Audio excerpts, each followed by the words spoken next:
എല്ലാ പ്രിയപ്പെട്ട കൂട്ടുകാർക്കും ഓൾ PSC എക്സാം ടിപ്സിലേക്ക് സ്വാഗതം ചെയ്യുന്നു.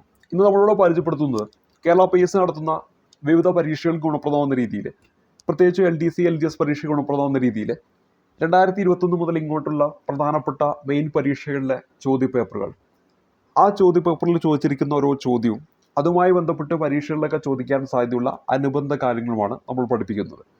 നമ്മളിവിടെ ഫോളോ ചെയ്യുന്നത്, നമ്മൾ കഴിഞ്ഞ ക്ലാസ്സിലാണ് ഈ ഒരു വീഡിയോ സീരീസ് ആരംഭിച്ചത്. അവിടെ നമ്മൾ പറഞ്ഞിരുന്നു ലക്ഷ്യയുടെ ഒരു ബുക്കാണ് നമ്മളിവിടെ ഫോളോ ചെയ്യുന്നത്. ആ ഒരു ബുക്കിലൂടെ നമ്മൾ കടന്നു പോകുമ്പോൾ 1750 പേജുള്ള ഒരു ബുക്കിലൂടെ കടന്നു പോകുമ്പോൾ നമുക്ക് ഈ പറഞ്ഞ PSCയുമായി ബന്ധപ്പെട്ട് ഒരു 17ഓളം ചോദ്യപേപ്പറിലെ ചോദ്യങ്ങളും അതുമായി ബന്ധപ്പെട്ട് കുറേ അനുബന്ധ കാര്യങ്ങളും പഠിക്കാൻ പറ്റും. അതുവഴി നമ്മൾ ഈ ചോദ്യപേപ്പറിലൂടെയൊക്കെ കടന്നു പോകുമ്പോൾ നമ്മൾ ഒരു റിവിഷൻ എന്ന രീതിയിൽ ഈ പറയുന്ന ടോപ്പിക്കിലൂടെയൊക്കെ കടന്നു പോയതായിട്ടുള്ള ഒരു അനുഭവം നമുക്ക് ഈ എല്ലാ ചോദ്യങ്ങളും ചെയ്ത് കഴിയുമ്പോൾ നമുക്ക് ലഭ്യമാകുന്നതായിരിക്കും. അതുവഴി പരീക്ഷയ്ക്ക് അത് കൂടുതൽ എളുപ്പമായിരിക്കുമെന്നാണ് വിശ്വസിക്കുന്നത്. അപ്പോൾ നിങ്ങൾ ഓൾറെഡി ഇപ്പോൾ പഠിക്കുന്നുണ്ടാവും, അപ്പോൾ നിങ്ങൾക്ക് ഒരു റിവിഷൻ തന്നെയായിരിക്കും ഇതിലെ ഓരോ കാര്യങ്ങളും. അപ്പോൾ ഇവിടെ നമ്മൾ ഇന്ന് പരിചയപ്പെടുന്ന ഒന്നാമത്തെ ചോദ്യം എന്ന് പറയുന്നത്, ഈ ഒരു ക്ലാസ്സിൽ ഞാൻ പരിചയപ്പെടുത്തുന്ന ചോദ്യം എന്ന് പറയുന്നത് 1857 വിപ്ലവവുമായി ബന്ധപ്പെട്ട ചോദ്യമാണ്. അതിനോടൊപ്പം ഇതുമായി ബന്ധപ്പെട്ട് നൽകിയ അനുബന്ധ കാര്യങ്ങളും നമ്മളൊന്ന് പഠിക്കുന്നതായിരിക്കും. 1857 ഒന്നാം സ്വാതന്ത്ര്യ സമരത്തെ സംബന്ധിച്ച് തെറ്റായ പ്രസ്താവന ഏതാണെന്നാണ് നമ്മുടെ ചോദ്യം.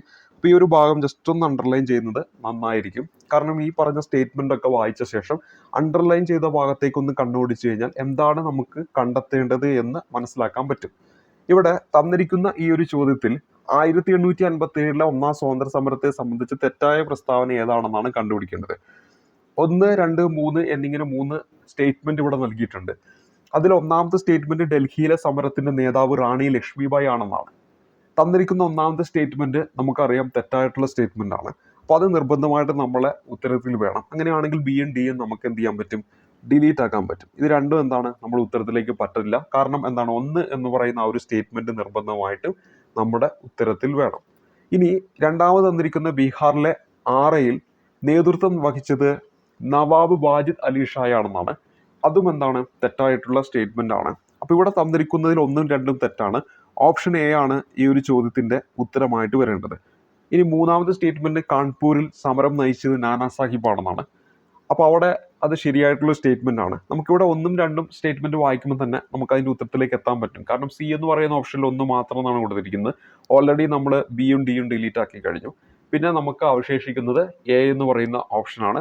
അപ്പോൾ അവിടെ നമ്മുടെ ഉത്തരം എന്താണ്, 1ഉം 2ഉം എന്താണ്, തെറ്റാണ്. അതായത് ഉത്തരമായിട്ട് വരേണ്ടത് ഓപ്ഷൻ എ ആണ് ഉത്തരമായിട്ട് വരേണ്ടത്.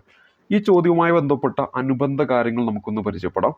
മീററ്റിലെ ശിപ്പായി ആയിരുന്ന 1857 ഒന്നാം സ്വാതന്ത്ര്യ സമരത്തിന് തുടക്കം കുറിച്ചത്. അപ്പോൾ മീററ്റിലെ പട്ടാളക്കാർ അല്ലെങ്കിൽ ശിപ്പായിമാർ, അവരാണ് 1857 ഒന്നാം സ്വാതന്ത്ര്യ സമരത്തിന് തുടക്കം കുറിച്ചത്. അപ്പോൾ ഇന്ത്യയിലെ ഒന്നാം സ്വാതന്ത്ര്യ സമരം എന്ന് വിശേഷിപ്പിക്കുന്നത് 1857 ഈ ഒരു കലാപത്തെയാണ് ഒന്നാം സ്വാതന്ത്ര്യ സമരം എന്ന് വിശേഷിപ്പിക്കുന്നത്.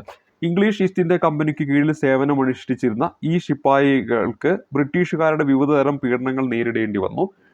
ഹിന്ദുക്കളും മുസ്ലിങ്ങളുമായ സൈനികരുടെ മതവികാരത്തെ വ്രണപ്പെടുത്തുന്നതായിരുന്നു ഇവരുടെ ഈ ബ്രിട്ടീഷുകാരുടെ പ്രവർത്തനങ്ങൾ എന്ന കാര്യം ഓർക്കുക. ഇതൊക്കെ എന്താണ് 1857 വിപ്ലവത്തിലേക്ക് നയിക്കുന്നതിനുള്ള പ്രധാനപ്പെട്ട കാരണങ്ങളായിട്ട് പറയുന്നു. ബംഗാളിലെ ബരാക്പൂരിൽ പുതിയ തിര ഉപയോഗിക്കാൻ നിർബന്ധിച്ച ബ്രിട്ടീഷ് ഉദ്യോഗസ്ഥന് നേരെ വെടിയുതിർത്ത സൈനികനാണ് മംഗൾ പാണ്ഡെ എന്ന കാര്യം ഓർത്തിരിക്കുക. എന്തുകൊണ്ടാണ് ഈ പുതിയ തിര ഉപയോഗിക്കാൻ പറഞ്ഞപ്പോൾ വെടി ഉതിർത്തതെന്ന് പറഞ്ഞാൽ 1857 വിപ്ലവത്തിലേക്ക് നയിച്ച പ്രധാനപ്പെട്ട കാരണങ്ങളായിട്ട് SCERT ടെക്സ്റ്റ് ബുക്കിൽ എടുത്തു പറയുന്ന ഈ പോയിന്റുകളാണ് നമുക്ക് അവിടെ പഠിച്ചു വെക്കേണ്ടത്.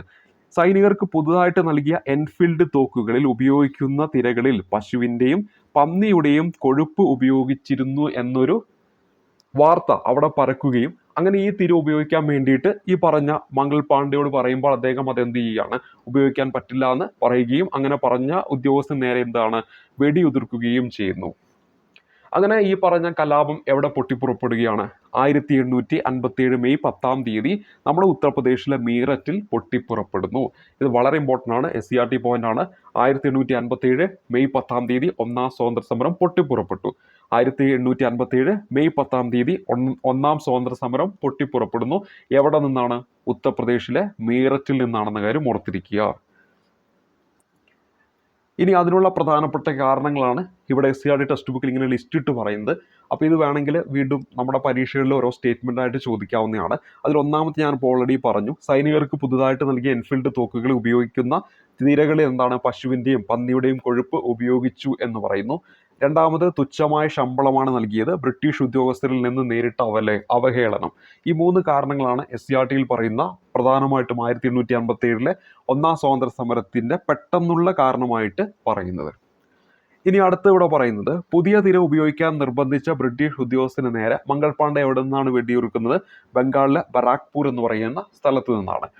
1857 വിപ്ലവത്തിന് ആദ്യ രക്തസാക്ഷി എന്നറിയപ്പെടുന്ന തന്നെ മംഗൾ പാണ്ഡെ തന്നെയാണ്.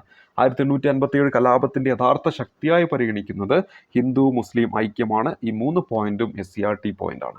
അതിൽ 1857 കലാപത്തിന്റെ യഥാർത്ഥ ശക്തിയായി പരിഗണിക്കുന്നത് ഹിന്ദു മുസ്ലിം ഐക്യമാണ് എന്നൊരു സ്റ്റേറ്റ്മെന്റ് വേണമെങ്കിൽ നാളത്തെ പരീക്ഷയിൽ ചോദിക്കാവുന്നതാണ്. അപ്പോൾ അതുകൊണ്ട് ഇതൊക്കെ ഒന്ന് ഓർത്ത് വെക്കുക. പരീക്ഷയ്ക്ക് SCRTയിൽ നിന്ന് എടുത്തിട്ടുള്ള പോയിന്റുകളാണ്.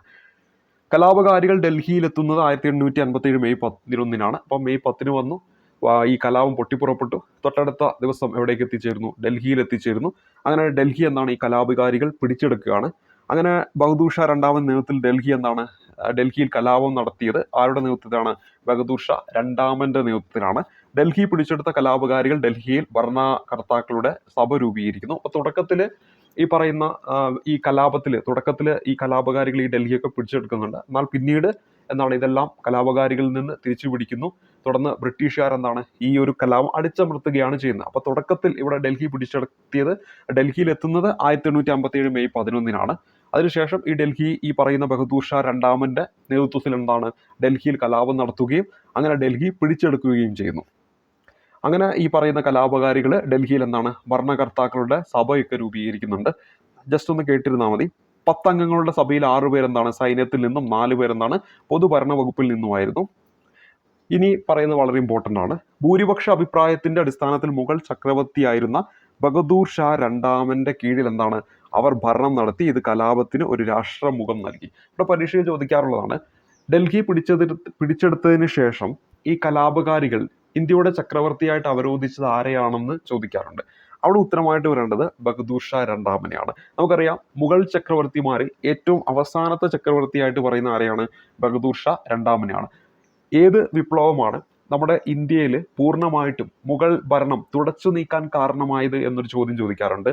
അവിടെ ഉത്തരമായിട്ട് വരേണ്ടതും 1857 വിപ്ലവം തന്നെയാണ്. അപ്പോൾ ഇവിടെ ബഹദൂർ ഷാ രണ്ടാമനെ വിപ്ലവകാരികൾ ഡൽഹി പിടിച്ചെടുത്ത ശേഷം എന്ത് ചെയ്തു? അവിടുത്തെ ചക്രവർത്തിയായിട്ട് അവരോധിക്കുന്നുണ്ട്. അതൊന്ന് ഓർത്തിരിക്കുക. ഓരോ പ്രദേശങ്ങളിലെയും കലാപങ്ങൾക്ക് വിവിധ നേതാക്കൾ എന്താണ് നേതൃത്വം കൊടുക്കുന്നുണ്ട്. അതാണ് PSC പരീക്ഷയ്ക്ക് ഏറ്റവും ഇമ്പോർട്ടൻ്റ് ആയിട്ടുള്ള കാര്യങ്ങൾ. അതിൽ ഞാനിവിടെ ആദ്യം പരിചയപ്പെടുത്തുന്നത് നമ്മുടെ SCRT ടെക്സ്റ്റ് ബുക്കിൽ 10ാം ക്ലാസ്സിൽ ഒരു കോളത്തിൽ ഇത് നൽകിയിട്ടുണ്ട്. അവിടെ കുറച്ച് പേരുകളും അവർ നേതൃത്വം കൊടുത്ത സ്ഥലവും നൽകിയിട്ടുണ്ട്. അത് നമ്മൾ ആദ്യം പരിചയപ്പെടാം. അതിനുശേഷം നമുക്ക് ഈ ഒരു ടെക്സ്റ്റ് ബുക്കിൽ പറഞ്ഞ കാര്യം കൂടി പരിചയപ്പെട്ടു പോകാം. ഇവിടെ കലാപസ്ഥലം ഡൽഹിയാണ്. ഡൽഹിയിൽ നേതൃത്വം നൽകിയത് ബഹദൂർ ഷാ രണ്ടാമൻ, ഓൾറെഡി പറഞ്ഞു. ഇനി ഝാൻസിയാണ്. ഝാൻസിയിൽ റാണി ലക്ഷ്മിബായി ആണ്. ലക്നൌവിൽ നേതൃത്വം നൽകുന്നത് ബീഗം ഹസ്രത്ത് മഹലാണ്. കാൺപൂരിലേക്ക് വരുമ്പോൾ നാനാ സാഹിബും കൂടെ ആരും കൂടിയുണ്ട്? താന്തിയ തോപ്പിയും വരുന്നു. ഫൈസാബാദ് അവിടെ മൗലവി അഹമ്മദുള്ള, ബീഹാറിൽ കൺവർ സിംഗ് ആണ്. അപ്പോൾ ഈ SCRT ടെക്സ്റ്റ് ബുക്കിൽ നൽകിയിരിക്കുന്ന ഈ ഒരു ടേബിൾ, അതിൽ നിന്നാണ് പലപ്പോഴും PSC പരീക്ഷയിൽ മാച്ച് ദ ഫോളോയിങ് രൂപത്തിലൊക്കെ ചോദ്യങ്ങൾ ചോദിച്ചുകൊണ്ടിരിക്കുന്നത്. അപ്പോൾ ഇവിടെ നമ്മൾ ഇതൊന്ന് നല്ല രീതിയിൽ പഠിച്ചു വെക്കുക. ഡൽഹിയിൽ ആരാന്ന് വെച്ചാൽ ബഹദൂർ ഷാ രണ്ടാമനാണ്. കൂടെ ആരും കൂടെ വരും? ഭക്ത്ഖാനും കൂടെ വരും. അതിന് നമ്മൾ പറയും. ഇനി ഝാൻസിയിലേക്ക് വരുമ്പോൾ റാണി ലക്ഷ്മിബായി ആണ്. ഇനി ലക്നൌവിലേക്ക് വരുമ്പോൾ ബീഗം ഹസ്രത്ത് മഹലാണ്. കാൺപൂരിൽ നാനാ സാഹിബും കൂടെ ആരും കൂടെ ഉണ്ട്? താന്തിയ തോപ്പിയും ഉണ്ട്. അതിൽ PSC എപ്പോഴും ചോദിക്കുന്നത് നാനാ സാഹിബാണ്. ഇനി ഫൈസാബാദ് മൗലവി അഹമ്മദുള്ള, മറ്റൊന്ന് ബീഹാർ കൺവർ സിംഗ്. അപ്പോൾ ഇത് SCRT ടെക്സ്റ്റ് ബുക്കിൽ നൽകിയിരിക്കുന്ന ടേബിളാണ്. നമ്മുടെ ഈ ഒരു ടെക്സ്റ്റ് ബുക്കുമായി ബന്ധപ്പെട്ട് പറയാം. കാൺപൂരിൽ നമ്മൾ ഓൾറെഡി പഠിച്ചു നാനാ സാഹിബാണ്. ഡൽഹിയിലേക്ക് വരുമ്പോൾ ഭക്ത്ഖാനും ബഹദൂർ ഷാ രണ്ടാമൻ മെയിനായിട്ട്. ഭക്ത്ഖാനും ആരുടെ കൂടെയുണ്ട്? ബഹദൂർ ഷാ രണ്ടാമൻ്റെ കൂടെയുണ്ട്. ഝാൻസിയിലേക്ക് വരുമ്പോൾ റാണി ലക്ഷ്മിബായും. ഗോളിയോറിൽ ആര് നേതൃത്വം കൊടുക്കുന്നുണ്ട്? റാണി ലക്ഷ്മിബായി നേതൃത്വം കൊടുക്കുന്നുണ്ട്. നമ്മൾ പഠിക്കുന്നതാണ്. റാണി ലക്ഷ്മിബായി മരണപ്പെടുന്ന ഇവിടെ വെച്ചിട്ടാണ്, ഗോളിയോറിൽ വെച്ചിട്ടാണ്. ഇനി താന്തിയ തോപ്പിയും ആരുടെ കൂടെയുണ്ട്? ഗോളിയോറിൽ ഈ പറയുന്ന റാണി ലക്ഷ്മിബായിയുടെ കൂടെ ഉണ്ടെന്ന കാര്യം ഓർക്കുക. ഇനി ഫൈസാബാദിലെ മൗലവി അഹമ്മദുള്ളയാണ്. ഫൈസാബാദിൽ 1857 വിപ്ലവത്തിന് നേതൃത്വം നൽകിയത് മൗലവി അഹമ്മദുള്ളയാണ്. മീററ്റിൽ ആരാണ്? കദം സിംഗ് ആണ്. മീററ്റിൽ 1857 വിപ്ലവത്തിന് നേതൃത്വം നൽകിയത് കദം സിംഗ് ആണെന്ന കാര്യം ഓർക്കുക. ഇനി കോട്ടയിൽ 1857 വിപ്ലവത്തിന് നേതൃത്വം നൽകിയത് ജയദയാൽ എന്ന് പറയുന്ന വ്യക്തിയാണ്. ജയദയാൽ എന്ന് പറയുന്ന വ്യക്തി കോട്ടയിൽ നേതൃത്വം നൽകി. ഹരിയാനയിൽ നേതൃത്വം നൽകിയത് റാവു തുലാറാമാണ്. ആസാമിൽ നേതൃത്വം നൽകിയത് മണിറാം ദത്തയാണ്. ആസാമിൽ 1857 വിപ്ലവത്തിന് നേതൃത്വം നൽകിയത് മണിറാം ദത്തയാണ്. മറ്റൊന്ന് ബറൌട്ട് പർഹാന എന്ന സ്ഥലത്ത് ഷാമലാണ് നേതൃത്വം നൽകിയത്. പിന്നെ ലക്നൗ, ആഗ്ര, ഔദ്, അയോധ്യ ഈ സ്ഥലങ്ങളിൽ ബീഗം ഹസർത്ത് മഹലാണ് ലക്നൌവിലും തുടങ്ങിയ അയോധ്യയിലും ഒക്കെ നേതൃത്വം നൽകുന്നത്. ബീഹാർ, ജഗദീഷ്പൂർ, ആര തുടങ്ങിയ സ്ഥലങ്ങളിൽ കൺവർ സിംഗ് ആണ് നേതൃത്വം നൽകുന്നത്. ഇനി ബറേലി, റോഹിൽഖട്ട് എന്നിവിടങ്ങളിൽ ഖാൻ ബഹദൂർ ഖാനും മാൻഡസോർ എന്ന് പറയുന്ന സ്ഥലത്ത് ഫിറോസ് ഷായുമാണ് നേതൃത്വം നൽകുന്നത്. അപ്പോൾ ഇവിടെ നമ്മൾ പരിചയപ്പെട്ടു ബറേലി, റോഹിൽഖട്ട്, ഖാൻ ബഹദൂർ ഖാൻ.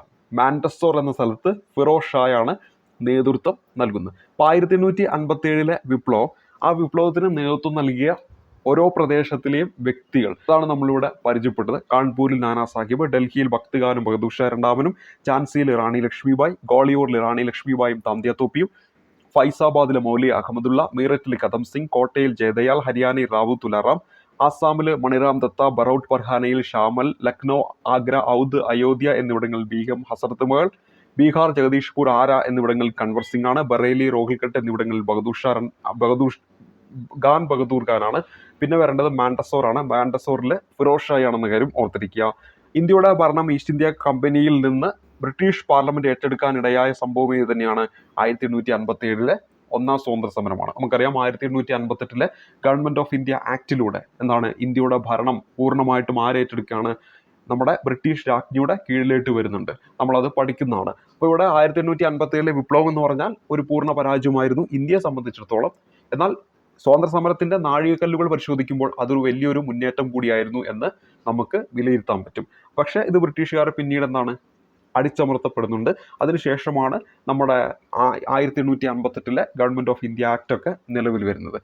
ഇവിടെ നമ്മൾ പരിചയപ്പെട്ടത് ഈ ഒരു ചോദ്യവുമായി ബന്ധപ്പെട്ട് ചോദിക്കാൻ സാധ്യതയുള്ള പ്രധാനപ്പെട്ട കുറേ കാര്യങ്ങളാണ്. എപ്പോഴും PSC ചോദിച്ചുകൊണ്ടിരിക്കുന്നതാണ് പറഞ്ഞ ഓരോ പോയിന്റുകളും. അപ്പോൾ ഈ ഒരു ടെക്സ്റ്റ് ബുക്കിലും ഒപ്പം SCERT ടെക്സ്റ്റ് ബുക്കിലുള്ള കുറച്ച് പോയിന്റുകൾ ഇതിൽ ഇൻക്ലൂഡ് ചെയ്തിട്ടുണ്ട്. അപ്പോൾ എന്തായാലും നല്ല രീതിയിൽ പഠിക്കുക. അപ്പോൾ ഈ ഒരു ക്ലാസ് ഇവിടെ വെച്ച് അവസാനിപ്പിക്കുകയാണ്. അപ്പോൾ നമുക്ക് അടുത്ത ഒരു ക്ലാസ്സിൽ ഇനിയും ഈ ഒരു ബുക്കിലെ മറ്റൊരു ചോദ്യവുമായിട്ടും അതുമായി ബന്ധപ്പെട്ട അനുബന്ധ കാര്യങ്ങളൊക്കെ ആയിട്ട് നമുക്ക് കണ്ടുമുട്ടാം. അതുവരേക്കും നന്ദി, നമസ്കാരം.